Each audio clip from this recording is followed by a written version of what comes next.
దేవుని పరిశుద్ధమైన నామమున గాక. ఇది వచ్చిన ప్రతి ఒక్కరికి మన ప్రభువును రక్షకుడైన యేసుక్రీస్తు నామములో మీ అందరూ కూడా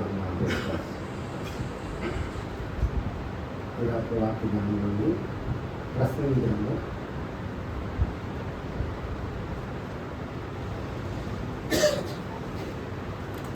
ప్రసంగించడంలో 5వ అధ్యాయము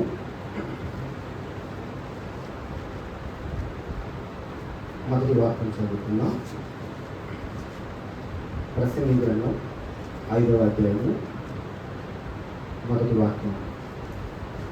నీవు దేవుని మందిరమునకు పోవునప్పుడు నీ ప్రవర్తనను జాగ్రత్తగా చూసుకుని బుద్ధిహీనులు అర్పించినట్లుగా బలిని అర్పించుట కంటే సమీపించి ఆలోచించుట శ్రేష్టము. వారు తెలియకయే దుర్మార్గపు పనులు చేయుదురు. చిన్న ప్రార్థన చేద్దాం. మహాపరిశుద్ధుడా జీవులుగా తండ్రి, మీ పరిశుద్ధమైన మీ ప్రశస్తమైన నామమునకు స్తోత్రం చెల్లిస్తున్నాను. గడిచిన కాలం అంతా మీరు ఎక్కడికి మమ్మల్ని భద్రపరిచారు. ఇప్పటి వరకు మమ్మల్ని సజీవులుగా ఉంచారు. సజీవులే మీరు స్థుతిస్తారని మీరు చెప్పినట్లుగా మా సజీవత్వములు మీ యొక్క ఉన్నతమైన కృపను బట్టి మేము స్థుతించుటకు మీరు మాకు అనుగ్రహించిన ఈ శ్రేష్టమైన సమయాన్ని బట్టి మిమ్మల్ని మరొకసారి నాయన స్థుతిస్తూ గణపరుస్తుండగా మీ పరిశుద్ధాత్మను మా పైన కుమరించండి. ఈ రాత్రినైనా నీ దాసులు మీ పక్షాన్ని ఉండగా మీ దాక్షిణ్యంలో మీరుండి ఈ దాసుని మాటని మాపించండి. మీ చేతి నేర్పుని దాసుని తప్పి సంఘానికి అవసరమైనటువంటి ఈ ఉన్నతమైన జీవనగలిగిన అనుగ్రహించమని, ఈ యొక్క పరిశుద్ధాత్మక ప్రతి బిడ్డని తాకమని, ఆత్మ ద్వారా తాకబడుతున్న ప్రతి హృదయం తెరవబడినట్లుగా సహాయం చేయమని, పరిశుద్ధాత్మడు ఇచ్చినప్పుడు నీతిని గురించి, తీర్పుని గురించి, పాపముల గురించి ఒత్తిడి చేస్తారని మీ లేఖనాలు శ్రమించున్నారు. రాత్రి వాక్యం ద్వారా మీ ఆత్మ నా తండ్రి ప్రతి ఒక్కరిని తాకినట్లుగా మీ ఆత్మ అభిషేకానికి ప్రతి ఒక్కరిని నీకు నడుపుతూ చేయాలి. పునర్ధానుడైన శ్రీకృష్ణ యొక్క సర్వశక్తి కలిగిన నామములో అడిగి వేడుకుంటూ ప్రార్థిస్తున్నాం తండ్రి. ఆమేన్.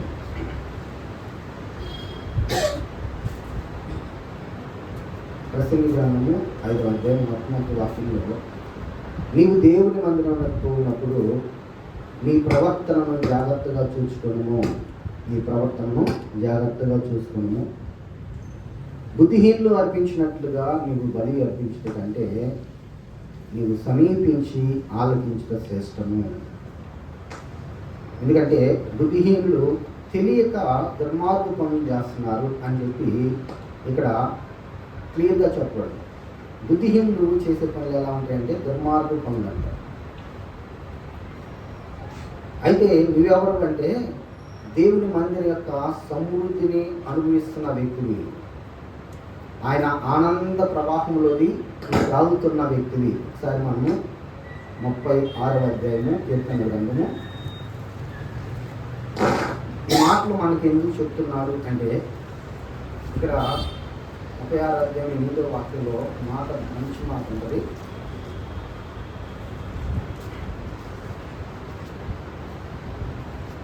నీ మందిరం యొక్క సమృద్ధి వలన వారి సంతృప్తి నడుచు ఉన్నారు. నీ ఆనంద ప్రవాహంలో నీ త్రాగి నీవు వారికి త్రాగించు ఉన్నావు. రైతులా నీ మందిరం యొక్క సమృద్ధి వలన వారి సంతృప్తి పొందుచు ఉన్నారు. నీ ఆనంద ప్రవాహంలో నీవు వారికి త్రాగించు ఉన్నావు అని లేకుండా ఎవరు వాళ్ళు ఎందుకు ఇక్కడ చెప్తున్నారు కదా. మందిరానికి వెళ్ళేవారు, దేవుని ఎరిగినవారు, దేవుని పిలుపును పొందినవారు, దేవుని ఏర్పాటు కొరకు దేవుని చేత ముద్ర వేయబడిన వారు. ఈ వ్యక్తుల గురించి క్లియర్గా చెప్తున్నాడు ఇక్కడ ప్రసంగి. నువ్వు మందిరానికి వెళ్తున్నావు, నీ ప్రవర్తన జాగ్రత్తగా పరుచుకో.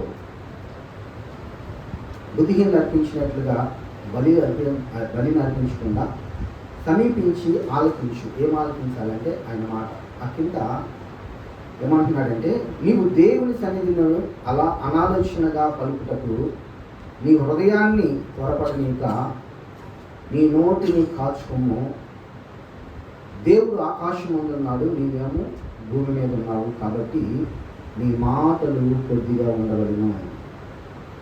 ఫస్ట్ లైన్లోనేమో ప్రవర్తన చెప్తున్నాడు, రెండవ వచనం చివరిలోనేమో నీ మాటల గురించి చెప్తున్నాడు. అంటే ఆత్మ సంబంధం బిడ్డగా దేవుని చేత పిలువబడిన వారిలో ఉండవలసిన 2 లక్షణాలు, ప్రాముఖ్యమైన లక్షణాలు ఏంటంటే, ఒకటి ప్రవర్తన సరి చేసుకోవాలన్నాడు, రెండోది మాటని జాగ్రత్తగా పరుచుకోమన్నాడు. ఎందుకంటే నువ్వు భూమి మీద ఉన్నావు, ఆయన ఆకాశం అని ఉన్నాడు, నీ మాటలన్నీ ఆయన జాగ్రత్తగా ఆలపిస్తున్నారు, కనుక నీ మాటలు కొద్దిగా ఉండలేవు అంటున్నాడు. ఇదే మాటని ఇదే విధానంలో పౌలు గారు తిమోతికి చెప్తా ఉంటాడు. 2వ తిమోతికి రాసిన పత్రిక 2వ అధ్యాయము 16వ వాక్యంలో, 2వ తిమోతికి రాసిన పత్రిక 2వ అధ్యాయము 16వ వాక్యంలో, అపవిత్రమైన వట్టి మాటలకు నీవు విముఖుడుగా ఉండుము, అట్టి మాటలు మాట్లాడేవారు మరి ఎక్కువగా భక్తిహీనులగుదురు. ఇక్కడ కూడా అదే చెప్పాడు. నీ మందిరానికి పోయినప్పుడు నీ ప్రవర్తన జాగ్రత్తగా చూసుకో, బుద్ధిహీనులు లేకపోతే భక్తిహీనులు అర్పించినట్టుగా అర్పించు. ఇక్కడ కూడా తిమోతికి పౌలు గారు కూడా అది చెప్తున్నారు. అయ్యా తిమోతి, నిన్ను సంఘం మీద ఒక మంచి అధికారిగా పెడుతున్నాను, కనుక నువ్వు ఎలాగైతే నడుస్తావో సంఘం కూడా అలాగా నడిపించబడుతూ ఉంటుంది. నువ్వు యవనస్తుడిగా ఉన్నావు, నీ యవన కాలమందు నిన్ను ఎవడు కూడా తృణీకరించుకోకుండా జాగ్రత్తగా చూసుకో అంటూ చెప్తూ కిందకు వచ్చిన తర్వాత ఇక్కడ ఈ మాట చెప్తున్నాడు. ఏమంటాడంటే, అపవిత్రమైన ఒట్టి మాటలకు నువ్వు చాలా దూరంగా ఉండాలి, ఎందుకంటే అట్టి మాటలు మాట్లాడేవారు ఎక్కువగా భక్తిహీనులు అవుతారు అన్నాడు. తర్వాత ఆ భక్తిహీనత వలన మాట్లాడే మాట ఎలాంటి ప్రభావాన్ని చూపిస్తుందో ఇక్కడ చెప్తున్నాడు. కొరుకుడు పుండు ప్రాకినట్లుగా వారి మాటలో రాకును అంటున్నాడు. ఏ పుండు? కొరుకుడు పుండు. కొరుకుడు పుండు ప్రాకినట్లుగా వారి మాటలో రాకుతాయి, కనుక నువ్వు జాగ్రత్తగా ఉండాలి అంటున్నాడు. జాగ్రత్తగా ఉండాలి. ఈ కొరుకుడు పుండు వంటి మాటలు మాట్లాడే వాళ్ళు బైబిల్లో చాలా మంది ఉన్నారు. ఒక రోజున దావీదు ఒక వ్యక్తిని గద్దిస్తూ ఉంటాడు. దోయోగు అనేటువంటి ఒక వ్యక్తి ఉన్నాడు బైబిల్లో. ఈ దోయోగు అనే వ్యక్తి సౌలు దగ్గర మంచి నమ్మకమైన వాడు, సౌలుకి నమ్మకస్తుగా ఉంటాడు. దేవుడు సౌలుని ఆ రాజ్యం నుండి లేదంటే రాజరికం నుండి తీసేసి రాజ్య అధికారము దావీదుకి ఇచ్చిన తర్వాత దేవుడి దృష్టిలో దావీదు రాజు అయ్యాడు. దావీదు రాజ్యాన్ని దావీదుకి ఇవ్వకుండా సౌలు ఆటంకపరచబడుతూ ఉన్నాడు. దావీదు ఎక్కడ కనపడితే అక్కడ చంపాలని చూస్తున్నాడు. ఆ పరిస్థితుల్లో ఒక రోజున ఈ దావీదు సౌలు చంపుతున్నాడని దూరంగా పారిపోతాడు. అహీమెలెకు అనేటువంటి ఒక వ్యక్తి ఇంటికి వెళ్ళి దాక్కుంటాడు. అహీమెలెకు దగ్గరికి వెళ్తే ఆ అహీమెలెకు అంటాడు, నువ్వు ఎందుకు వచ్చావు ఒంటరిగా, నువ్వు రాజ్యంతో రావాలి కదా అని అడిగినప్పుడు, నన్ను సౌలు ఒక వేరే పని మీద పంపించాడే, ఆ పని ఏదో ఎవరు చెప్పవద్దు అన్నాడు అని చెప్తాడు. అని చెప్పినప్పుడు సరేలేని ఈ అహీమెలెకు ఈ దావీదుని చేర్చుకుంటాడు. ఈ సంగతిని ఎవరు చూశారంటే ఈ దోయోగు చూశాడు. దోయోగు చూసి మనసులో పెట్టుకున్నాడు. అయితే ఈ సౌలు దావీదుని వెతుకుతూ ఉంటాడు.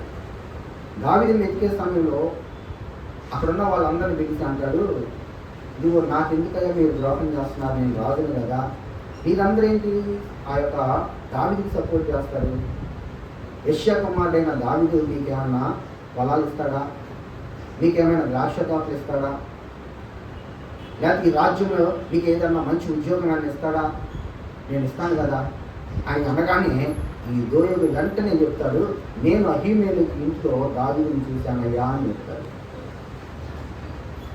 దావీదుని చూశానని చెప్తాడు. ఎప్పుడైతే ఆ మాట చెప్పాడో వెంటనే ఈ యొక్క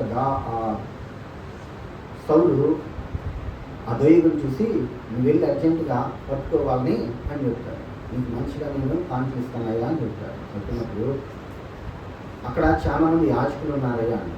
సరే, ముందు మనుషుల్ని పంపిస్తే వాళ్ళు అంటారు, అయ్యా వాళ్ళు యాజకులు, మేము యాజకులు జోలి వెళ్ళాం, దయచేసి మమ్మల్ని క్షమించి రాజా అని చెప్పి ఈ సౌలు యొక్క సేవకులు అంటే ఈ దోయోగు అనేవాడితో చెప్తాడు, సౌలు నువ్వు వెళ్ళి వాళ్ళని చంపే అంటే వీడి యొక్క నోటి మాట సౌలు తెలిసిన కారణం చేత ఆయన ఇస్తానన్న కానుకని ఆశించిన కారణం చేత ఇతని వలన 85 మంది దైవ సేవకులు చచ్చిపోతారు. ఎందుకంటే వీళ్ళు అందరినీ కూడా చంపేస్తారు. వీళ్ళు అభిషేకింపబడిన వ్యక్తులు ఎలా చంపబడ్డారు? ఇతని మాట వలన, ఇతని సమాచారం అక్కడ ఉందని చెప్పిన కారణం చేత అక్కడికి వెళ్ళను కానీ దావీదు లేడని, అహీమేలెకు దావీదు ఇంట్లో చేర్చుకున్నాడని, నాకు తెలియకుండా దావీదు నువ్వు ఎందుకు చేర్చుకున్నావని అహీమేలెకు మీద తిరుగుబాటు చేసినప్పుడు జరిగిన సందర్భంలో ఒక 85 మంది సేవకులు చనిపోతారు. అందుకని ఈ దావీదు ఇక్కడ కీర్తన గ్రంథం మనం చూస్తే దావీదు ఈ దోయకుని గద్దిస్తున్నాడు. 52వ అధ్యాయము కీర్తన గ్రంథము 52వ అధ్యాయము 3వ వాక్యంలో మనం చదువుతాం. కీర్తన గ్రంథము 52వ అధ్యాయము 3వ వాక్యం. మేలు కంటే కీడు చేయుటయు, నీతిని పలుకుట కంటే అబద్ధం చెప్పుటయు నీకు ఇష్టం కదా. మేలు చేయుట కంటే కీడు చేయుట, నీతిని పలుకుట కంటే అబద్ధం చెప్పుట నీకు ఇష్టం కదా. కపటమైన నాలుగు కలిగిన వాడా, అధిక నాశనకరములైన మాటలు నీకు ఇష్టం కదా.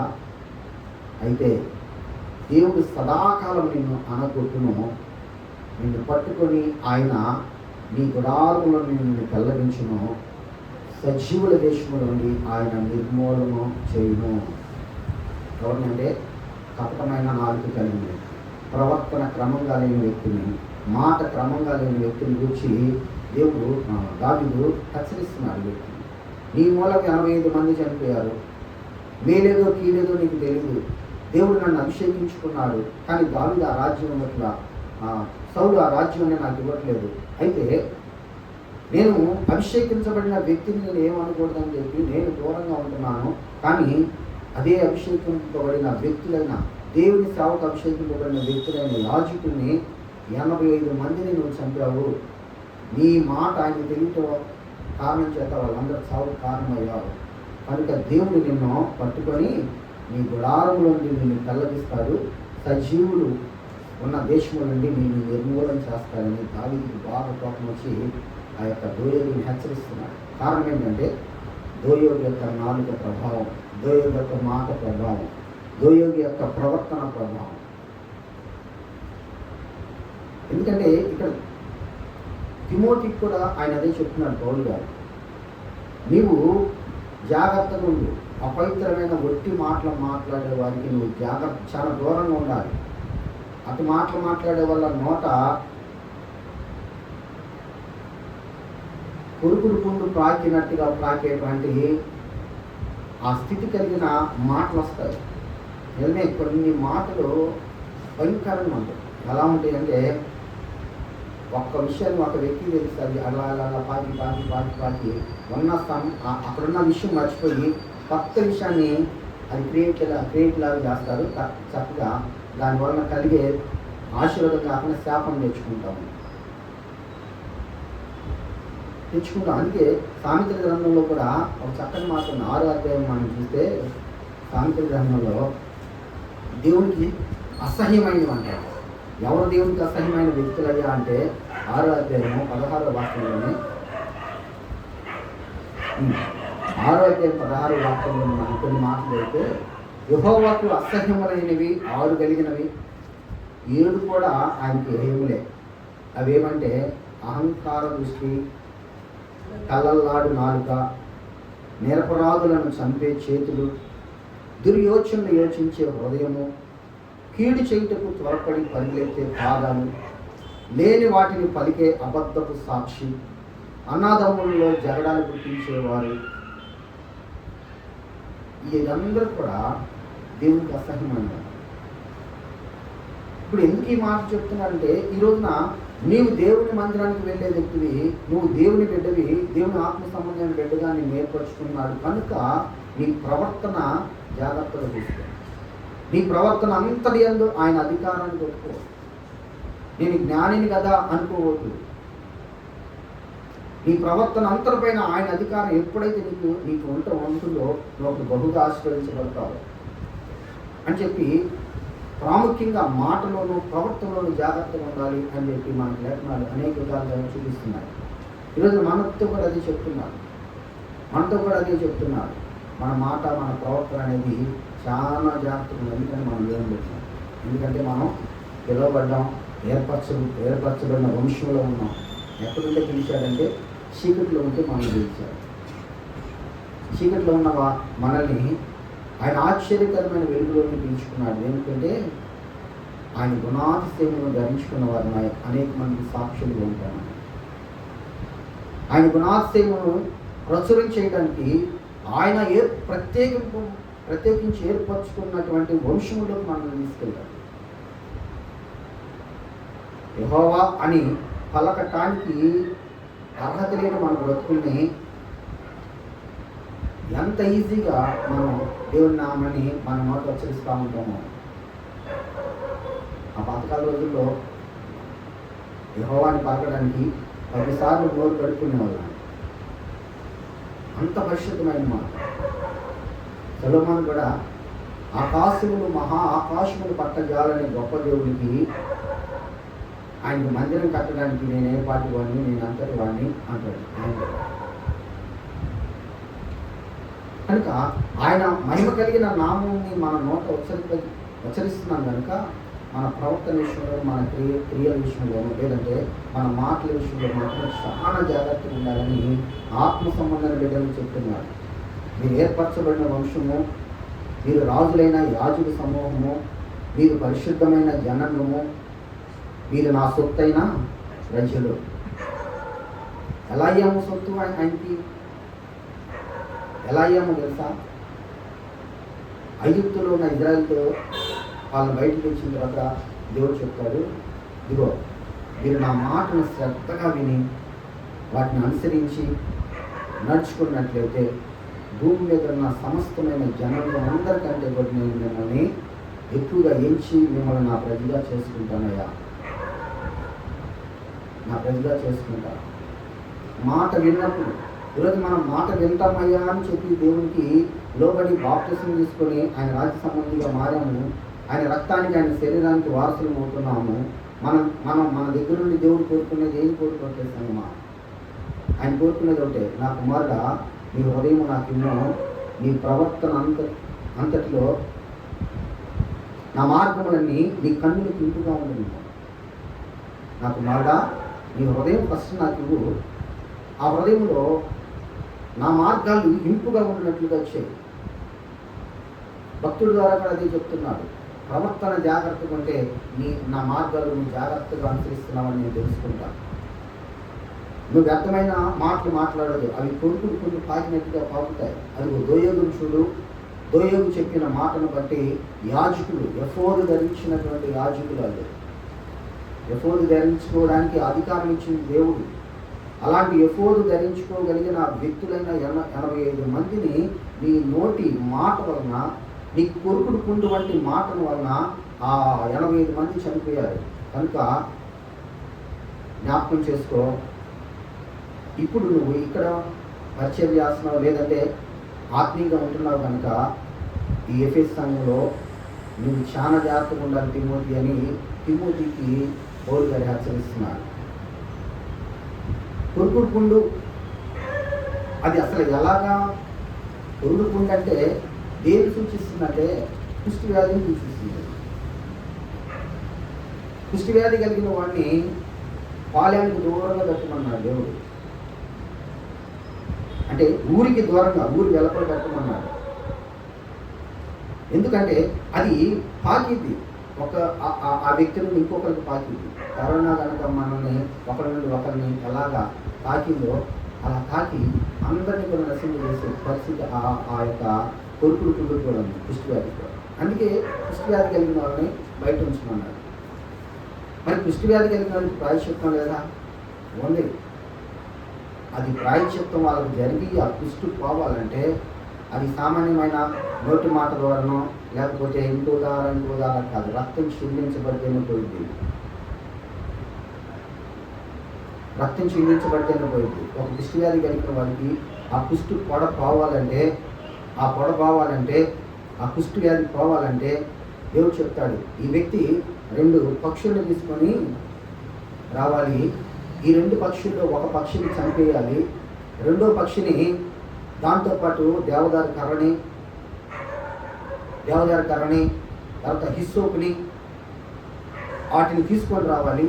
తీసుకొని వచ్చి ఒక పక్షిని చంపి దాని రక్తాన్ని వీటన్నిటితో ఆపాదించి లేకపోతే వాటి మీద పోషించి వీటన్నిటిని కలిపి పారే నీళ్ళల్లో, ఏ నీళ్ళంటే పారే నీళ్ళు, పారుతున్నటువంటి నీటిలో వీటినన్నిటిని శుద్ధి చేసి రెండో పక్షిని వదిలిపెట్టేయండి అన్నాడు.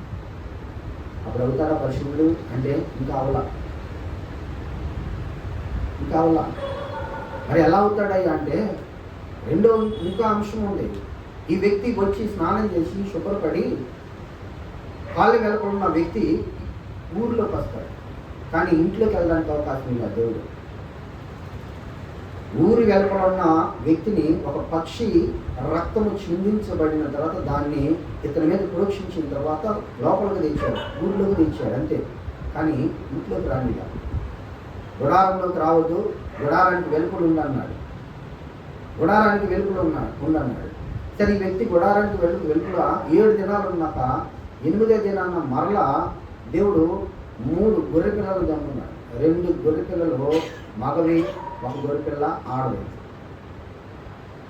ఒకటి పాప పరిహారార్థ బలికి, ఒకటి దహన బలికి, ఇంకోటి 3 ప్రాయశ్చిత్తం చేసే బలి. ఈ 3 జరిగిన తర్వాతే నీకు విడుదల కలిగిద్ది అన్నాడు దేవుడు.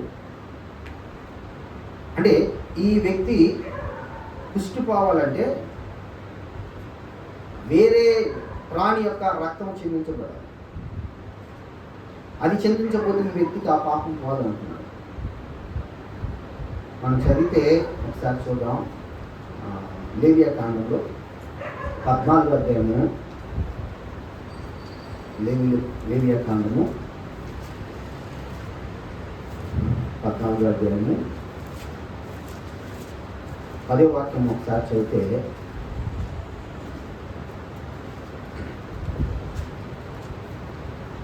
ఎనిమిదవ నాడు వాడు నిర్దోషమైన 2 మగ గొర్రె పిల్లలను, నిర్దోషమైన ఏడాది ఆడ గొర్రె పిల్లను, నైవేద్యమునికై నూనె కలిపిన 3 10వ వంతుల గోధుమ పిండిని, 1 అర్ధసేరు నూనెని తీసుకొని రావాలి అన్నాడు. దేనికంటే అవి దేవునికి అర్పణగా అర్పించాలి, అంటే బలిగా అర్పించాలి. 13వ వాక్యంలో ఏమంటాడంటే, అతడు పాప పరిహారార్థ బలి పశువును, దహన బలి పశువును వధించే పరిశుద్ధ స్థలములో ఆ గొర్రె పిల్లను వధింపవలెను. పాప పరిహారార్థమైన దాని వలె అపరాధ పరిహారార్థమైనది యాజకునది ఉంటుంది, అది అతి పరిశుద్ధమవుతుంది. అప్పుడు యాజకుడు అపరాధ పరిహారార్థమైన దాని రక్తములో కొంచెం తీసుకొని పవిత్రత పొందగోరే వాని కుడి చెవి పన మీదనో, వాని కుడి చేతి బొటన వేలి మీదనో, వాని కుడి కాలు బొటన వేలి మీదనో దాన్ని సమరబలేను. అంటే ఇది పాత నిబంధన విధానం. కొరుకుడు పుండు యొక్క దుష్టత్వం పోవాలంటే వధించబడుతున్న ఈ గొర్రెపిల్ల రక్తం ద్వారా ఇతను కడగబడాలి, అప్పుడే పోతుంది. కనుక ఈ 3 గొర్రెపిల్లలు రక్తం చిందించబడ్డాయి. పాప పరిహారార్థ బలిగా, దహన బలిగా, అపరాధ పరిహారార్థ బలిగా 3 కూడా అర్పించాడు. కానీ అతని పాపం ఇంకా పోలా. తర్వాత 20వ వాక్యం చదివితే అక్కడ అంటాడు, యాజకుడు దహన బలి ద్రవ్యాన్ని, నైవేద్యాన్ని బలిపీఠ మీద అర్పింపవలెను. అట్లు యాజకుడు వాడి నిమిత్తము ప్రాయశ్చిత్తము చేయగా వాడు పవిత్రుడగును. దేవుని యొక్క దాసునిగా ఉండి దైవ చిత్తాన్ని జరిపిస్తున్న ఇలాంటి వ్యక్తి దోయోగు వంటి అపవిత్రమైన మాటలు చెప్పేవాడి నోటి మాటను బట్టి చచ్చిపోయాడు అక్కడ. ఒక కుష్టి వ్యాధి కలిగిన వ్యక్తికి స్వస్థతని ఇవ్వగలిగిన దేవుని యొక్క యాజకుడు అపవిత్రమైన మాటను బట్టి చనిపోయాడు అక్కడ. మాటను బట్టి కేవలం మాటను బట్టి. కనుక నీవు దేవుని సన్నిధికి వచ్చినప్పుడు నీ ప్రవర్తన జాగ్రత్త తీసుకోవాలి, నీ మాట జాగ్రత్తగా ఉండాలంటున్నాడు తిమోతితో గారు. ప్రసంగిలో కూడా ఆయన మనతో కూడా ఇప్పుడు చెప్తున్న మాట. కనుక ఇక్కడ ఏమంటున్నాడంటే, యాజకుడు దహనబలి ద్రవ్యాన్ని నైవేద్యాన్ని బలిపీఠం మీద అర్పించవలను, అట్లు యాజకుడు వాని నిమిత్తం ప్రాయశ్చిత్తం చేసినప్పుడు అప్పుడు వాడు పవిత్రుడగును. ఇన్ని రకాలుగా రక్తం చెందించబడితేనే ఈ యొక్క అపవిత్రత కలిగిన లేదా కుష్టి వ్యాధి కలిగిన వాటికి విమోచన కలుగుతుంది. మరి మనం మాట్లాడే ఒక అపవిత్రమైన మాట, దోయేగు వంటి వాడు మాట్లాడిన అపవిత్రమైన మాట, అది కుష్టి వ్యాధి వలె పొరుగు పుళ్ళు వలె పాకున్న కారణం చేత అతని కుష్టి పోవాలంటే, అతని మీద ఉన్న దోషభరితమైన పరిస్థితులు పోవాలంటే, లేదంటే ఇప్పుడు ప్రజెంట్ మనం ఆ నోటి ద్వారా ఎక్కడైనా ఏదైనా పొరపాటు జరిగినా ఏదైనా పోవాలంటే ఏ రక్తం చింతించబడని సరిగా గొర్రెపిల్ల రక్తం సరిపోయిద్దా, మేకల రక్తం సరిపోయిద్దా, పక్షుల రక్తం సరిపోయిద్దా, పావురాళ్ళు గోవులు ఏ రక్తం కూడా సాగుతుంది. ఎందుకంటే ఎందుకు సరిపోవట్లేదంటే మనం రోజుకి ఎన్నో మాటలు వ్యతిరేకమైన మాటలు మాట్లాడుతున్నాం. ప్రతిరోజు బలి అర్పించాలి. గొర్రెలు వస్తున్నాయి, మేకలు వస్తున్నాయి, పక్షులు చనిపోతున్నాయి మన మాటలను బట్టి. కానీ పాపం బాట్ల ఇక ఈ నెలలో కొన్ని పండుగలు ఉన్నాయి. ఆ పండుగలకి రోడ్లన్నీ నిండిపోతాయి కొబ్బరికాయలు. ఎన్ని కొబ్బరికాయలు అంటే అన్ని కొడతారు. నేను మా ఇంటి దగ్గర ఆర్సన్ చర్చి ఉంది. ఆ చర్చి పండుగది రోడ్డు తిరుగుతారు వాళ్ళు. విగ్రహాన్ని పెట్టుకొని తిరుగుతుండగా ప్రతి ఇంట్లో నుండి బయటకు వస్తారు. ఒక నీళ్ళు బిందు తీసుకొచ్చి ఆ విగ్రహం ముందు బాలేసి కొబ్బరికాయలు కొడతారు అక్కడే. అది ఒకటి వాళ్ళకి ఇచ్చేస్తారు. ఎవరికంటే ఊరేగింపుగా వెళ్తున్న ఆ పాస్టర్ గారు ఇచ్చేస్తారు. రెండో మొక్క తీసుకొని ఇంటికి వెళ్తారు. ఇంటికి వెళ్ళగానే గొడవ పడతారు. ఇంటికి వెళ్ళగానే అపవిత్రమైన మాటలు. ఇంటికి కూడా వెళ్ళరు, అక్కడే ఉంటారు. అక్కడ ఉండగానే వారి నోట భయంకరమైన అపవిత్రమైన మాటలు, పురుగు వంటి మాటలు వస్తాయి. కొబ్బరికాయల వలనో లేకపోతే గొర్రెపిల్ల రక్తం వలనో మన పాపం కాదు అని రుజువుపరచడానికి ప్రతిరోజు చేస్తున్నటువంటి ఈ యొక్క నోటి మాట అపవిత్రతను పోగొట్టడానికి మన ప్రభువైన యేసుక్రీస్తు మహిమాన్వితుడిగా భూమికి రావాల్సి వచ్చింది. ఈరోజున ఆయన వచ్చిన తర్వాత పుట్టిన జాతి మనం ఆయన వచ్చిన తర్వాత పుట్టిన బిడ్డలు మనం. ఆయన మనకి వచ్చిన తర్వాత విమోచన గురించి బయలుపరిచారు.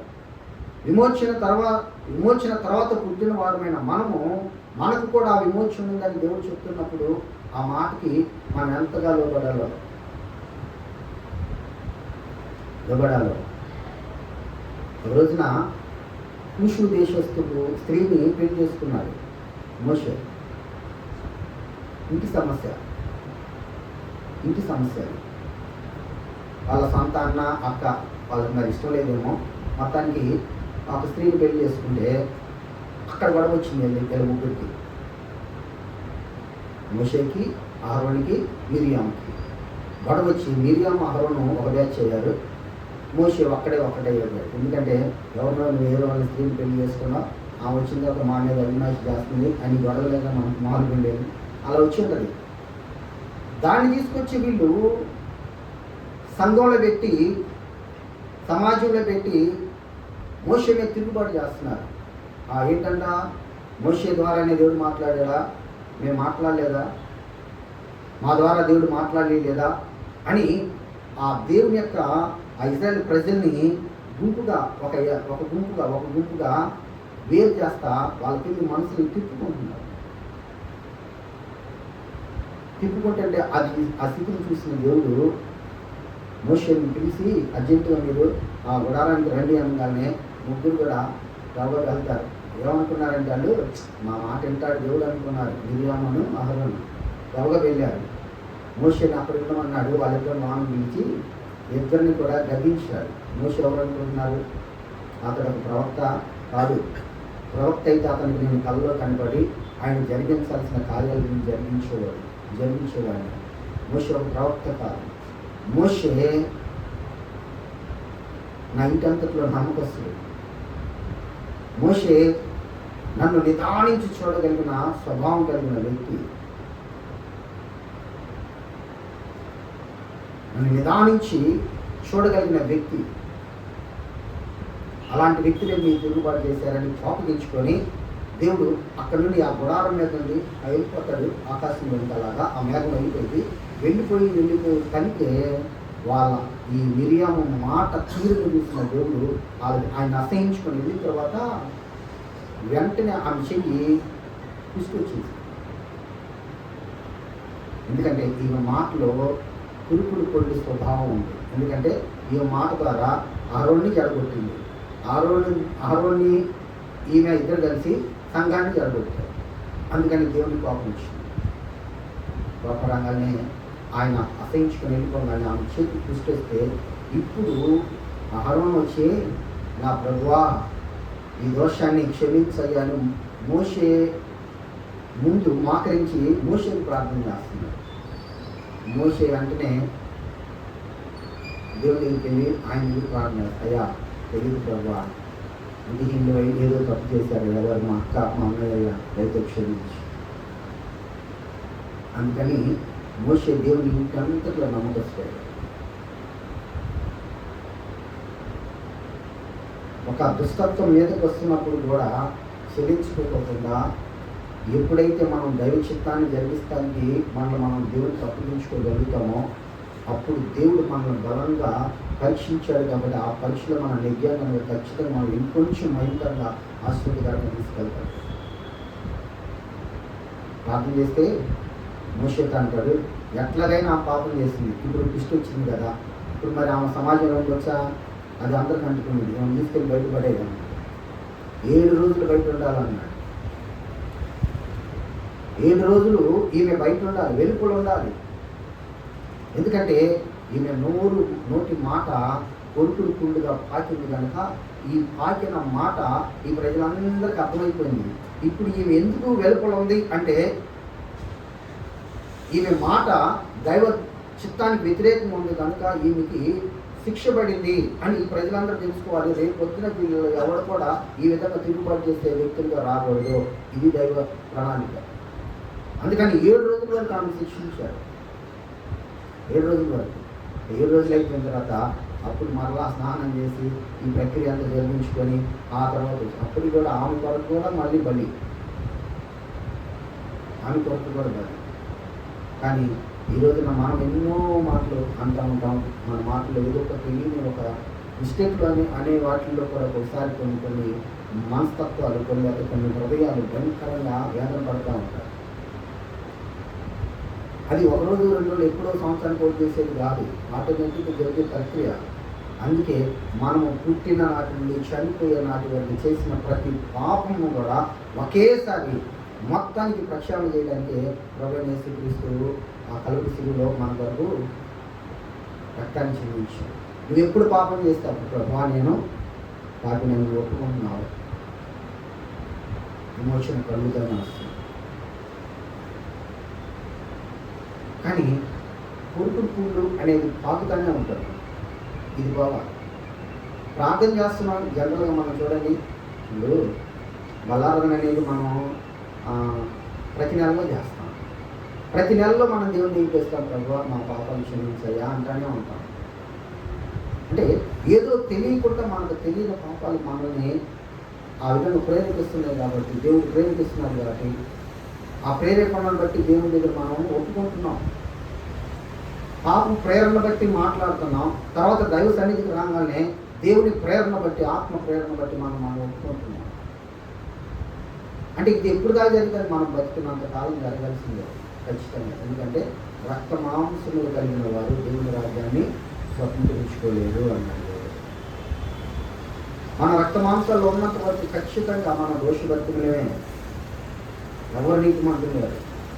అయినప్పటికీ కూడా ఆ దోషం మనల్ని అంటుకోకుండా మనం దేవుని కలిగి ఉన్నాం కనుక, నువ్వు దేవుని సన్నిధి అనుభవించే వ్యక్తిని కనుక, దేవుడు నేను ఏర్పరచుకున్నాడు కనుక, దేవుడు తన రాజ్యంలోకి నిన్ను పిలుచుకున్నాడు కనుక ఆ మాలిని అంటకోకుండా నేను జాగ్రత్త పరుచుకోమంటున్నాడు. ఇక్కడ తిమోతితో, అక్కడేమో ప్రసంగి ఇద్దరు కూడా చెప్తున్నారు.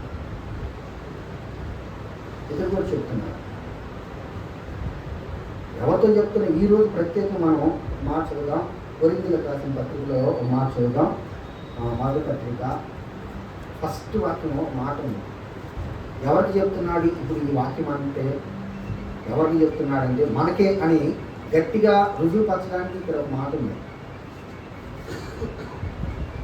మొదటి పత్రిక మొదటి అధ్యాయము 1-2 వాక్యాల్లో దేవుడు అంటున్నాడు, దేవుని చిత్తం వలన యేసుక్రీస్తు యొక్క అపోస్తలుడిగా ఉండుటకు పిలువబడిన పౌలును, సహోదరుడైన సోస్తెనేసును, కొరింథీలో ఉన్నటువంటి దేవుని సంఘానికి, అనగా క్రీస్తు యేసునందు పరిశుద్ధపరచబడిన వారై,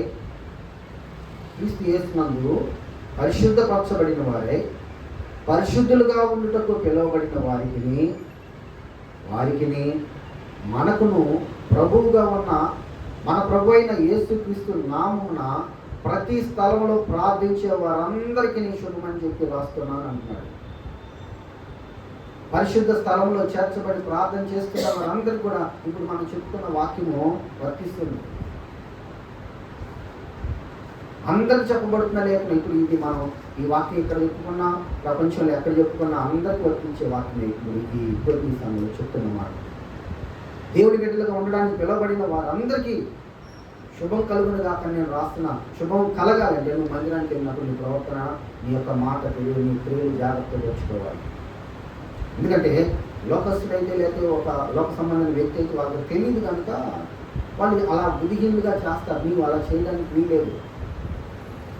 బుద్ధిహీనుడిగా వాళ్ళు అలా చేయడానికి గల కారణము వాళ్ళకు ఉంది ఏంటంటే భక్తిహీనత అంటాడు ఈ ప్రసంగి. సులమాన్ అంటాడు ఏమని, అయ్యా బుద్ధిహీనత అనేది భక్తిహీనత ద్వారా ఒక మనుషుడు నిర్రుడైపోతాడు అని చెప్తాడు. ఎప్పుడైతే మనలో బుద్ధిహీనత ఉండదో ఆ బుద్ధిహీనత కలిగిన వ్యక్తి అంట భక్తిహీనుడైపోతాడు. ఈ భక్తిహీనత అతన్ని చివరిసారికి ఎక్కడ తీసుకుంది అంటే ఒక వీర్రోని చేసింది కదా. మరి శాంసన్ అన్నాడు, తల్లిదండ్రులకి వరంగా పుట్టిన వ్యక్తి, నాజీరుగా పెంచబడిన వ్యక్తి, దేవుని యొక్క మహిమకరమైనటువంటి ఆ ఇజ్రాయేల్ ప్రజలను నడిపించడానికి ఒక న్యాయాధిపతిగా దేవుని చేత ఎంపిక చేయబడిన వ్యక్తి, అతనికున్న యవన కాలంలో వచ్చిన బుద్ధిహీనత అతన్ని భక్తిహీనుడిగా చేసేసింది. ఆ భక్తిహీనత చివరికి అతడు ఒక విరుగులాగా అయిపోయాడు. వెళ్ళి ఫిలిష్తీయుల యొక్క చెరలే తిప్పుతున్నాడు. దేవుని ఆత్మ ఉన్నంత కాలము, తన ప్రవర్తన జాగ్రత్త పరుచుకున్నంత కాలము, తన మాటను మహిమకరంగా ఉంచుకున్నంత కాలము శాంసన్ మహిమకరంగా ఉన్నాడు. 1000 మందిని చంపగలిగాడు. నక్కల్ని, సింహాన్ని, అన్నింటిని కూడా ఈజీగా చంపేస్తున్నాడు. ఆయన్ని బంధిస్తే ఒక దారం కాల్చబడిన తర్వాత ఏమంటుంది, బూడిదే కదా, ఆ బూడిదని వరకు అలాంటి రాలిపోదు. అలా ఒక బంధకాలు ఆ భయంకరమైన మోపులు తాళ్ళు వేసి కడితే వాటిని ఆత్మశక్తి వల్ల కాలిపోయిన దారాన్ని దింపుకున్నట్టుగా దింపుకున్నాడని రాయబడింది. దేవుడు అంత శక్తి పొందుతుంది. కానీ అతని ప్రవర్తన తన జీవితంలో చివరికి అతన్ని వెరివాణి చేసేసి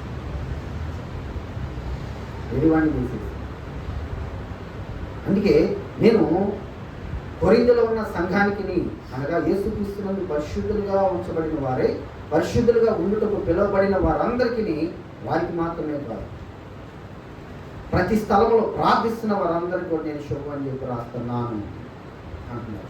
ఏమని రాస్తున్నాడు ఆయన? ఇక్కడ మనం 3వ అధ్యాయం 16వ వాక్యం చదివితే, మీరు దేవుని ఆలయమై ఉన్నారు, దేవుని ఆత్మ మీలో నివసించు ఉన్నాడు అని మీరు ఎరగరా? ఎవడైనా దేవుని యొక్క ఆలయాన్ని పాడు చేసిన యెడల దేవుడు వానిని పాడు చేస్తాడు. దేవుని ఆలయము పరిశుద్ధమైనది, ఆ ఆలయము మీరే అంటున్నాడు. దేవుని మందిరానికి వచ్చిన వారందరికీ దేవుని ఆలయం. ఆయన ఆలయంలో ఉన్న మనలో మన ప్రవర్తన చూస్తారు దేవుడు. సమీపించి మాటను ఆలోచించుట శ్రేష్టం అంటున్నాడు. సమీపించబడిన మనము ఈ దినము లేక ఎప్పుడు వాక్యం ఏం చెప్పారు ఆ వాక్యాన్ని బట్టి మన జీవితాన్ని కట్టుకుంటే మనకు మేలు. లేకపోతే మన మాటలు కొన్ని సందర్భాలు ఆటోమేటిక్గా భయంకరమైనటువంటి స్థితిలోకి మనం తీసుకెళ్ళిపోతాం. లోయలు మాటను బట్టి ఆ 85 మంది యాజకులు చనిపోయారు. మిరియాము మాటను బట్టి సంఘంలో ఒక భయంకరమైనటువంటి కలత వచ్చేసింది. కుటుంబ సమస్యగా తీసుకోండి, సంఘంలోకి తీసుకొచ్చింది. కనుక అక్కడ భయంకరమైన శోధన వచ్చింది.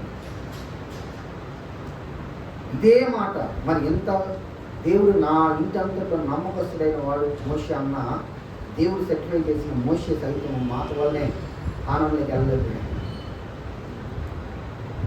కానంలోకి వెళ్ళలేకపోవడానికి మోషే మాటే కారణం. ద్రోహులారా, మేము ఈ బండను కొట్టి మీకు నీళ్ళు ఇవ్వాలా? ఆ మాటకు మునుపు ఇజ్రాయేలు పాపం చేస్తే మోషే అంటాడు, ప్రభువా ఈ పాపం నాది అని ఎంచాయా, ఈ ప్రజల మీద పంపొద్దు. ఒకవేళ ఈ ప్రజల మీద పంపాలని నువ్వు అనుకుంటే నీ జీవ గ్రంథంలో నా పేరు తీసే ప్రభు అన్న వ్యక్తి ఇప్పుడు ఏమయ్యాడంటే కానాను చూడలేకపోయాడు. కారణం ఏంటంటే తన మాట. మనం కూడా నిత్యత్వం చూడడానికే బయలుదేరాం. యాత్రలో ఉన్నాం మనం అందరం. ఆత్మయాత్ర.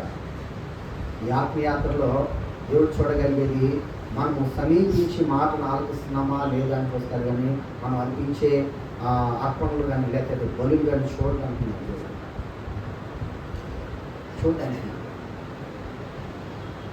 కనుక ఇక్కడ మనం చూస్తే ఎఫెసీ పత్రికలో ఒక మాట స్పష్టంగా మనకు రాయబడింది. 2వ అధ్యాయము ఎఫెసీలకు రాసిన పత్రిక 2వ అధ్యాయము మొట్టమొదటి వాక్యం ఏమంటుందంటే, మీరు అపరాధముల చేతను మీరు పాపముల చేతను చనిపోయి ఉండగా ఆయన మిమ్మల్ని క్రీస్తుతో కూడా బ్రతికించాడు. మీరు ఎవరంటే క్రీస్తుతో పాటు బ్రతికించబడిన వారు, అంటే లేపబడిన వారు. ఏ విధంగా లేపబడ్డామంటే ఆయన నామంలో మనం అందరం కూడా బాప్తిసం పొందాం. యేసుక్రీస్తు నామంలో బాప్తిసం పొందిన మీరు అందరూ ఆయన యొక్క మరణంలోనికి బాప్తిసం పొందారని మీకు తెలీదా అంటారు. ఆయన మరణంలోనికి బాప్తిసం పొందిన వారికి కలిగే గొప్ప ధన్యత ఏంటంటే ఆయన మరణ సాదృశ్యమందు మనము ఆయనతో పాటు ఏకమై ఉంటే రేపు పొద్దున ఆయన పునరుద్ధానికి సాదృశ్యమందు కూడా మనం ఏకమై ఉంటాం. మనకున్న ఆధిక్యత. అందుకే మన ప్రవర్తన, మన మాటలు జాగ్రత్త తీసుకోవాలంటున్నారు. ఆయన మరణ సాదృశ్యమందు ఎవరైతే ఐక్యమై ఉంటారో వారికి మాత్రమే రేపు పొద్దున పునరుద్ధానం ఉందే, లేకపోతే లేదు. ఆ పునరుద్ధానం కావాలంటే ఆయన మరణంలో మనము పాల్గొని పొందిన వ్యక్తులుగా ఉండాలి. మరణించినప్పుడు మళ్ళా పిలుస్తాడా, పెట్టినా తిట్టినా లేకపోతే అయ్యా మీ అన్నయ్య వచ్చాడు అయ్యా అని లేపింది అనుకో పక్కన చూసి వెళ్తారా? ఆత్మీయతలో జీవం కలిగిన వ్యక్తులుగా మార్చబడిన మనము లోక విషయంలో చచ్చిన వారిగా ఉంటేనే మనము దైవరాజ్యాన్ని స్వతంత్రించుకుంటాం. ఈ యాత్ర మనం అక్కడికి వెళ్ళడానికే తప్ప మధ్యలో ఆగిపోవడానికి కాదు. అలా ఆత్మలు ఉండాలంటే గుర్తించాలి. నా మాట వలన ఒక కొడుకున్నటువంటి మాట ఏదైనా నా మాట పలికితే ఎవరికి ఇబ్బంది కలుగుతుంది, ఎవరికి ఎలాంటి పరిస్థితులు కలుగుతున్నాయి అని చెప్పి మనము గుర్తిస్తే మన ప్రవర్తన, మన మాటలను మనం చాలా జాగ్రత్త పెట్టుకుంటాం. లేకపోతే ఆయన అంటున్నాడు, అసహ్యమైన నాకు 6 కలుగు 7 కూడా నాకు అసహ్యం అంటున్నాడు. 7 రకాలైన ఆ విషయాలు చెప్పాడు అక్కడ. మనకి ఎవరెవరు ఏ విషయాలు ఎవరెవరు ఆయనకు వ్యతిరేకులు లేకపోతే అసహ్యులు ఆయన చెప్తున్నాడు క్లియర్గా. ఎందుకంటే ఆల్రెడీ వీళ్ళతో చెప్పి తీసుకొచ్చారు దేవుడు. ఐగుప్తులో ఉన్న ఇజ్రాయిల్ బయటకు వచ్చిన తర్వాత ఆయన వాళ్ళకి చెప్తారు, మీరు నా మాటను మీరు శ్రద్ధగా విని నా ఆజ్ఞలు మీరు అనుకరించి చక్కగా నడిచినట్లయితే నేను మీకు వర్షాన్ని కురిపిస్తా, నేను మీకు అంటే మీ కాలాలకి కావలసిన సమృద్ధి అయిన ఆహారం మీకు కలుగునట్లుగా నేను మీకు వర్షాన్ని ఇస్తాను. ఆ వర్షం వలన మీ భూమి పండుతుంది. ఆ వర్షం వలన మీ పంటలు సమృద్ధిగా పండుతాయి. మీ పంట పండినప్పుడు అదిగో మీకు ద్రాక్ష పంట కాలం వచ్చే వరకు కూడా మీ నూర్పు కొనసాగుతూనే ఉంటుంది. కొత్త ధాన్యం మీ ఇంటికి వచ్చినా సరే మీ ఇంట్లో పాత ధాన్యం ఉంటుంది. అంత గొప్పగా మిమ్మల్ని నేను ఆశీర్వాదానికి వారసులుగా చేసుకున్నాను. అయితే అది దొంగిలించబడకుండా ఉండడానికి నేను మీకు క్షేమాన్ని కలిగి చేస్తానంటాడు. మీ ఇంటికి శత్రువు రాడు, మీ ఇంటికి ఖడ్గం రాదు, మీ మీదకి ఎవడు రాకుండా నేను మీకు క్షేమాన్ని ఇస్తానంటాడు. మూడోదిగా మీ మధ్య నా మందిరం నిలబెట్టి ఉంచుతానయ్యా. ఎందుకు ఆయన మందిరం అంటే ఇలాంటి మాటలు విని ఇంకా ఆత్మలో బలపడి ఇంకా గొప్పగా దైవరాజ్యాన్ని సత్యించుకునే వ్యక్తులుగా రూపాంతరపరచబడ్డాను. మీ మధ్య నా మందిరం నిలుపుతాను, ఉంచుతాను. మీ మధ్య నా మందిరం ఉన్నప్పుడు నేను మీకు దేవుడినై ఉంటాను, మీరు నాకు ప్రజలై ఉంటారు, నా మనసు మీ మీద అసహ్యపడదు. అలాగా మహిమకరంగా వాళ్ళతో చెప్పుకొని తెచ్చుకున్నాడు దేవుడు. ఈరోజు మనల్ని కూడా అదే విధానంలో తీసుకొస్తున్నాడు. వాళ్ళకి చెప్పిన ఏ మాటలైతే ఉన్నాయో అవే మన దగ్గర కూడా ఉన్నాయి. ఒకటి ఎక్కువ లేదు, ఒకటి తక్కువ లేదు మన దగ్గర. అబ్రహాంకి ఏ వాగ్దానం ఇచ్చాడో ఆ వాగ్దానం మనకు కూడా చెందిందని అబ్రహాం దగ్గరే చెప్పాడు. దీన్ని బట్టి భూమి మీద ఉన్న సమస్త వంశములన్నింటినీ నేను ఆస్వాదిస్తాను అన్నాడు. ఆయన బట్టి ఆయన ద్వారా ఆయన్ని సూచనగా చూపించి అబ్రహాము దేవుడిని నమ్మాడు. ఆ నమ్మకత్వాన్ని బట్టి అబ్రహాము దేవుడు నీతిమంతుడిగా ఎంచాడు అని ఎవరైతే నీతిమంతుడిగా ఎంచి ఎవరినైతే ఆశ్రయిస్తున్నాడో దేవుడు ఆ ఆశీర్వాదం నాకు కూడా కావాలని అబ్రహాముని బట్టి చూసి ఎవరైతే ఆ బ్యాచ్లోకి చేస్తారో ఆ సంఘంలోకి చేస్తారో అందరితో దేవుడు ఆశ్రయిస్తాను. ఈరోజు మనకు అదే కృప. ఆ వాగ్దాన్ని ఇప్పుడు మన మీద నిలిచి ఉంది, మనం కూడా కొనసాగుతుంది. ఈ కొనసాగింపుకు ముందుగా మనం ఎక్కడన్నా అంటే లోపల ఉన్నాం. అందుకని మీరు పాపం చేత అపరాధం చేత చచ్చిన వారి ఉండగా దేవుడు మిమ్మలను తన కుమారుడిని యేసుక్రీస్తు ద్వారా మిమ్మల్ని బ్రతికించాడు. తర్వాత ఏమంటాడంటే మీరు వాటిని చేయించు. ఏంటి చేస్తూ అపవిత్రమైన లేదంటే ఎలా చెప్పినట్లుగా అపవిత్ర మాటలు కానీ లేకపోతే ప్రవర్తన విషయంలో కానీ వాటిని చేస్తూ వాయుమండల సంబంధమైన అధిపతిని అనగా అవిధేయులైన వారిని ఇప్పుడు ప్రేరేపిస్తున్న శక్తికి అధిపతిని అనుసరించి ఈ ప్రపంచం ధర్మం చొప్పున మునుపు నడుచుకున్న వారిని ఇప్పుడు కాదు, అవిధేయులైన వారిని ప్రేరేపిస్తున్నటువంటి ఈ యొక్క సాతాను శక్తిని, లోక శక్తిని లేదా లోక సంబంధమైన పరిస్థితుల్ని మీరు ఇంతకు ముందు ఇప్పుడు కాదు, ఇప్పుడు నా బిడ్డలు మీరు, ఇప్పుడు నా కుమారులు నా కుమార్తెలు, ఇలాంటి మీకు నా మందిరానికి వచ్చినప్పుడు మీ ప్రవర్తనే జాగ్రత్తగా చూసుకోండి, దాని నుండి తప్పిపోవద్దు, దాని నుండి తెలియపోవద్దు అంటూ దేవుడు స్పష్టంగా తెలియపరుస్తున్నాడు. ఇంకేమంటాడు ఇక్కడంటే ఇంతకుముందు మీరు ఈ ప్రపంచం ధర్మశక్తిని నడుచుకున్నారు, వాళ్ళతో కలిసి శరీరం యొక్క మనసు యొక్క కోరికలను నెరవేర్చుకుంటూ మన శరీరాలను అనుసరించి ముందుకు ప్రవర్తించు ఆ మిగతా వారి వల్లే స్వభావ సిద్ధంగా దైవ ఉగ్రతకి పాత్రలైపోయిన బ్రతుకులు మనవి. అయితే దేవుడు తన ఉచితమైన ప్రేమ చేత తన కృప చేత మనల్ని విమోచించున్నాడు.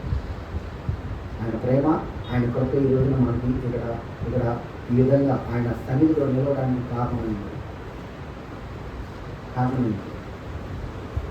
ఎందుకు మనల్ని ఈ విధంగా సిద్ధపరచాలంటే మన స్థితిని బట్టి, ఇవాళ మనం ఈ స్థితిలో వాక్యానుసారంగా మనం బ్రతికితే మనల్ని బట్టి దైవరాజ్యంలో ఇంకా చాలా ఖాళీ ఉంది, వాళ్ళందరూ పూరింపబడాలి. మనల్ని బట్టి మన కుటుంబీకులు చాలా మంది ఉన్నారు, మార్చబడవలసిన వారు, మన రక్త సంబంధికులు ఉన్నారు, ఆల్రెడీ మన పిల్లల్లోనే ఉన్నారు, పరిపూర్ణత పొందని వ్యక్తులు ఇంకా చాలా మంది ఉన్నారు. పరిపూర్ణత కొరకు కనీసం ప్రయాసపడని వ్యక్తులు కూడా ఉన్నారు. సమీపించి మాట ఆలకించుకోకుండా జనరల్గా ఇంకా చెప్పినట్టుగా బలర్పించే వ్యక్తులు చాలామంది ఉన్నారు. వీళ్ళందరి ముందు మనం ఒక సాక్షిగా ఉండాలని దేవుడు కోరుకుంటున్నాడు. అందుకే శిష్యుడిని ప్రత్యేకించు మీరు నాకు సాక్షులై ఉన్నారు అంటారు. మీరు విన్న వాటికి కన్న వాటికి నేను మీకు ఏమి కనపరిచానో, ఏమి నేను మీకు బోధించానో వాటికి మీరే నాకు సాక్షులని శిష్యులు, అది కూడా ప్రత్యేకంగా ఆ 12 మంది శిష్యులతోనే చెప్తారు. ఇంకా 12 మంది మేడగదిలో 120 మంది అయ్యారు. ఆ 120 మంది ఇప్పుడు ప్రపంచంలో చాలా మంది అయ్యారు. అందులో మనం ఉన్నామా? ఇది క్వశ్చన్ మనకి. అలా ఉన్నాము అంటే మనం ధనిలో. ఒకవేళ ఉండలేదంటే రమ్మని పిలుస్తున్నాడు ఈ వాక్యం ద్వారా. అలా రావాలంటే ఇది విడిచిపెట్టి రామంటున్నాడు. ఏం విడిచిపెట్టాలి?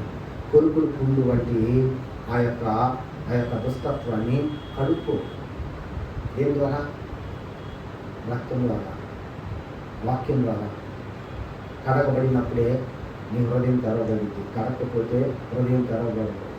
హృదయం తెరవబడకపోతే ఖచ్చితంగా నువ్వు ఆయనతో కలిసి నడవలేదు అంటున్నాడు.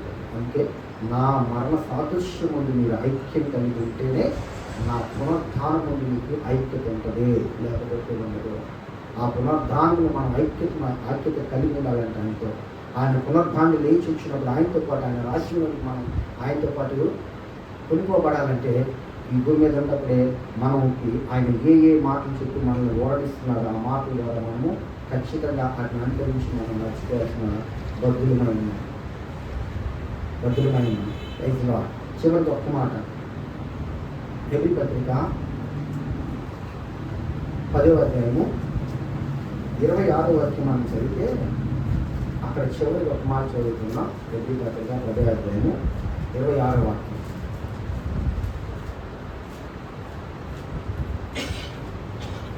హెబ్రీ పత్రిక 10వ అధ్యాయము 26వ వాక్యం. మనము సత్యముని గూర్చి అనుభవము జ్ఞానమును పొందిన తర్వాత బుద్ధిపూర్వకంగా పాపం చేసిన యెడల పాపమునకు బలి మీదట ఉండదు. కానీ మరి ఏముంటుంది అంటే ఆయన అంటున్నాడు, న్యాయంగా తీర్పు తీర్చే తీర్పుకి భయంతో ఎదురు చూడటం మాత్రమే ఉంటుంది. భయంతో ఎదురు చూడటమే ఉంటుంది. రెండోది, విరోధులను దహింపబోయే తీక్షణమైన అగ్నియే ఇక మీదట నిలిచి ఉంటుంది. ఉదాహరణకి స్టూడెంట్స్ ఉంటారు, స్కూల్కి వచ్చే పిల్లలు ఉంటారు. అవి హోంవర్క్ చేసావా, రేపు చూస్తాను, రేపు చేసుకుని రా అని చెప్పారు. అది చేయకుండా వచ్చారు. వాటి లోపల ఒకలాంటి భయం ఉంటుంది. వాడి భయం బయటకు కనపడదు కానీ అంతరంగంలో ఉంటుంది. అది పడే భయం మామూలుగా ఉండదు. ఎందుకంటే నువ్వు పడతావని తెలుసు, టీచర్ పడతాడని తెలుసు. ఎందుకంటే ముందే చెప్పాడు, రేపు చేసుకురాకపోతే ఖచ్చితంగా పడతాను అని. కానీ అది దాన్ని మర్చిపోయి ఆటలు పడిపోయో, లేకపోతే వదిలేసో, లేకపోతే టైం లేక ఏదో ఒక విధంగా వాడు చదువుకోకుండా హోంవర్క్ లేకుండా వచ్చాడు. కానీ లోపల వాడు పడే టెన్షన్ ఎంత భయంకరంగా ఉందో, రేపు పొద్దున ఈ వాక్యాలు విని కూడా మన శరీరం మన జీవితాన్ని కట్టుకోకపోతే బలి అనేది ఇంకా రెండోసారి ఉండదు. కానీ ఆ తీక్షణమైన అగ్ని నన్ను ఎలా గ్రహించబోతుందా, న్యాయ తీర్పు నాకు ఎలాంటి తీర్పుని ఇవ్వబోతుందా అనే భయం ఆ భయంతోనే మనం ఉంటాం. ఆ భయంలో ఉన్న వారికి ఇంకా అర్థం కాదు. బుద్ధి లేని కనికలు అన్నారు కదా, ఆ భయంలో ఉండే అమ్మ మా డ్యూటీ ఆరిపోతున్నాయి, మాకు కొంచెం ఇవ్వండి అంటున్నారు. మేము ఎక్కడ ఇస్తాం, నీకు ఇస్తే మా దగ్గర అయిపోతుంది, వెళ్ళి వెనుకొచ్చుకోపోయి మేము చేసేస్తే వాళ్ళు వెళ్ళి ఇచ్చారు. పాపం ఎట్టకట్ట సిద్ధపడి ఇచ్చారు. కానీ వాళ్ళు ఇచ్చేటప్పుడే దేవుడు అంటే అప్పుడు తీర్పు వస్తుంది. అప్పుడు వాళ్ళ హృదయాలు భయంతో, ఒడుకుతో, భయంకరమైన వ్యాధంతో ఉంటారు. ఇప్పుడు ఆ వాక్యం ఇక్కడ చెప్తున్నా, మనం సత్యాన్ని గురించిన అనుభవ జ్ఞానాన్ని పొందాము.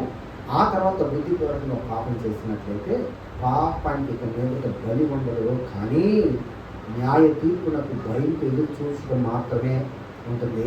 విరోధులను దహించబోయే తీక్షణమైన అగ్నియే ఇక మీ ముందు ఉంటుంది. దాన్ని పడితే ఏమైపోతామా అనే భయం మాత్రమే మీద ఉంటుంది. ఓకే, వాక్యాన్ని మనం వింటున్నాము, చక్కగా మనము సిద్ధపరచుకోవాలని కూడా దేవుడు చెప్తున్నాం. రైతులా కనుక ఆ వాక్యానుసారంగా మనం సిద్ధపరచుకున్నాం. కొరుకుడు పుండు అనేది ఒక దేహానికి సంబంధించినది కాదు, నా నోటికి నాలుగుకి కూడా సంబంధించింది అని ఈరోజు వాక్యంగా దేవుడు చెప్తున్నాడు. కొరుకుడు పుండు అనే కుష్టు దేహానికి మాత్రం వచ్చేది కాదు, మాట ద్వారా కూడా కలిగేది. అది కొరుకుడు పుండు వ్యక్తికి వస్తే మన మాట ఎదుటి వాళ్ళకు పడింది. మన మాట ద్వారా శిక్ష ఎదుటి వాళ్ళకు పడింది. ఆ శిక్ష వాళ్ళ మీద పడిన కారణం చేత దేవుడు మనల్ని శిక్షించాల్సిన పరిస్థితులు వస్తాయంటున్నాడు.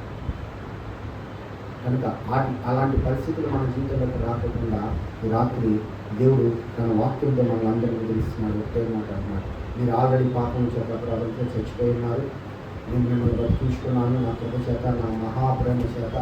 మీరు అంతకుముందు పాపులు కానీ ఇప్పుడు మాత్రం పాపులు కాదు, నా రక్త మాంసాలకు మీరు వారసులై ఉన్నారు.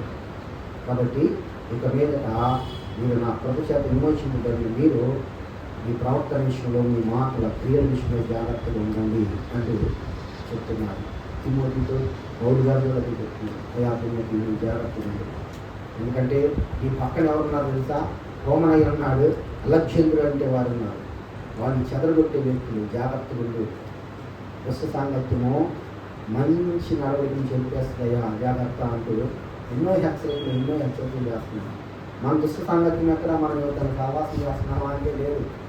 మన సహవాసం దేవుడితోనే, కానీ మనకు తెలియకుండానే కొన్ని పరిస్థితులు మనల్ని ఆ విధంగా తీసుకెళ్ళిపోతాం. అది సాతాను దాని. ఎప్పుడైతే మనం ఆత్మీయులు ఎదుగుతూ ఉంటామో వాడు అక్కడే రెడీ కూర్చొని ఉంటాడు పరగట్టుగా. దాన్ని జయించడానికి మన ప్రవర్తన మనం ఎప్పుడు కూడా కాపాడుకోవాలి. అప్పుడు దేవుడు మనందరూ కొన్ని విషయం కాక చిన్న ప్రార్థన మహాపరిశుద్ధుగా తండ్రి, ఈ రాత్రి మీ బలమైన ఆత్మను మాత్రం మా పైన కుమరించి మా మాట కూడా అయా ఒక కుష్టి వ్యాధిని కలుగు చేస్తుంది అని ఈ రాత్రి మీరు బయలుపరిచారు. కనుక మా ప్రవర్తన విషయంలోనూ మా మాటల విషయంలోనూ మమ్మల్ని మేము జాగ్రత్త పరచుకోవడానికి కావాల్సిన ఆత్మజ్ఞానం దయచేయండి. ఏ పరిస్థితుల్లో పడిపోతామో తెలియదు కానీ కూడా ఆ పరిస్థితులను గ్రహించి ముందుగానే అయా మా మాటని మా ప్రవర్తనని జాగ్రత్త చూసుకోవడానికి శక్తిని దయచేయండి. సమీపించి మాట ఆలకించేవాడు బుద్ధిమంతుడు, వెలర్పించేవాడు బుద్ధిహీనుడు అంటున్నారు. ఆయన మీ సన్నిధికి వచ్చిన మేము బుద్ధిమంతులమైన మాటను ఆలకించి ఆ ప్రకారంగా ప్రవర్తించేవారిగా రూపాంతరపరచబడినట్లుగా నన్ను మమ్మల్ని ఈ సంఘాన్ని మీ మహిమార్థంగా దీవించండి. ఈ సంఘం ఇంకా 30 60 100 పరివర్తనగా మార్చబడిన సహాయం చేసేట్టుగా ఇంకా ఇక్కడ నా బిడ్డలు మాత్రమే కాదు నాయన, వారి కుటుంబంలో అనేక మంది బిడ్డలు ఉన్నారు నాయన. అయా మీ ఉన్నతమైన కొద్దిగా బలపరచండి పోతా, మీ ఆత్మ ద్వారా ముద్ర వేయండి పోతా. యవనస్తులు ఉన్నారు పోతా నాయన, మధ్య వయస్కులు ఉన్నారు పోతా, వృద్ధాప్యులు ఉన్నవారు ఉన్నారు నాయన.